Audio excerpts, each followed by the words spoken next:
નમસ્કાર દર્શક મિત્રો, સ્વાગત છે તમારું મનન ટાઈમ ન્યૂઝમાં। વડોદરાની કરનાળી આંગણવાડીમાં ઈદના પાઠ ભણાવતા વિવાદ ઊભો થયો છે। અભ્યાસક્રમમાં ન હોવા છતાં ઈદના પાઠ ભણાવતા વિવાદ સર્જાયો છે। ઈદની ઉજવણીનું જ્ઞાન આપવા માટે વિદ્યાર્થીઓને માથે રૂમાલ પણ બંધાવ્યો છે। આંગણવાડીમાં ઈદની ઉજવણીનો ફોટો સોશિયલ મીડિયામાં વાયરલ થયો હતો। વડોદરા પાસે આવેલા કરનાળીની આંગણવાડીમાં બાળકોને નમાઝ પઢાવ્યાની તસવીરો સોશિયલ મીડિયામાં વાયરલ થવા પામી છે, જેને લઈને રાજકીય મોરચે ખળભળાટ મચી જવા પામ્યો છે।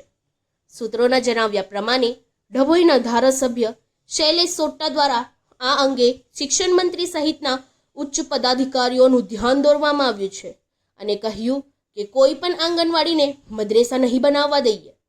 ડભોઈના ધારાસભ્ય શૈલેષ મહેતા સોટ્ટાએ જણાવ્યું કે ગઈકાલે મારા ધ્યાને આવ્યું કે કરનાળીના આંગણવાડીમાં ઈદનો તહેવાર કેવી રીતે ઉજવાય છે તે રીતે બાળકો પાસે નમાઝ પઢાવવામાં આવી। માથે રૂમાલ બાંધીને બાળકોને નમાઝ કેવી રીતે પઢાય છે અને ઈદનું મહત્વ શું છે તે બાબતનું જ્ઞાન આપવાનો પ્રયત્ન કરવામાં આવ્યો હતો। કરનાળી એટલે કુબેર ભંડારીનું મંદિર, જ્યાં લાખો ભક્તોની આસ્થાનું કેન્દ્ર છે। આ ઘટના દુઃખદ અને ગંભીર છે। આંગણવાડીના સંચાલક દ્વારા આ વાતને ફેસબુક પર પ્રસિદ્ધિ આપવામાં આવી છે।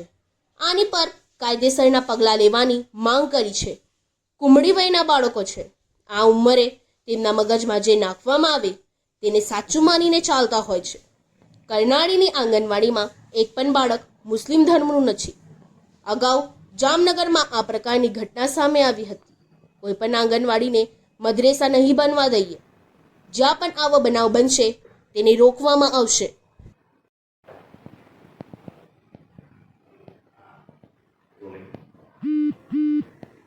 ગઈકાલે અમારા ધ્યાન પર આવ્યું કે કરનાળીની આંગણવાડીમાં ઈદના તહેવાર કેવી રીતે ઉજવાય છે તે રીતે બાળકો પાસે નમાઝ પઢાવવામાં આવી। માથે રૂમાલ બાંધીને ટોપી પહેરાવીને બાળકોને નમાઝ કેવી રીતે પઢાય છે અને ઈદનું શું મહત્ત્વ છે આ બાબતનું જ્ઞાન આપવાનો પ્રયત્ન કરવામાં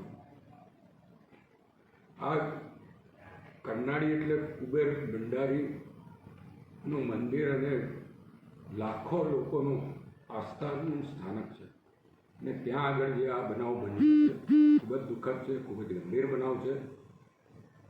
આંગણવાડીના સંચાલક દ્વારા આને ફેસબુક પર પણ પ્રસિદ્ધિ આપવામાં આવી હતી, ત્યારે અમે કલેક્ટરશ્રીનું ગઈકાલે ધ્યાન દોર્યું છે, ડીડીઓ મેડમનું ધ્યાન દોર્યું છે, પ્રાંત ઓફિસર એસડીએમનું ધ્યાન દોર્યું છે।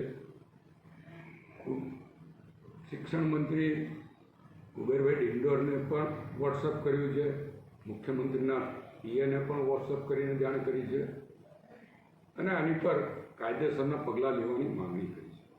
કારણ કે આ કુમળી વયના બાળકો છે, નાના નાના બાળકો છે, અત્યારે કુમળી વયે એમના મગજમાં જે નાખવામાં આવે એ જ એ લોકો જિંદગીભર સાચું માનીને ચાલતા હોય છે।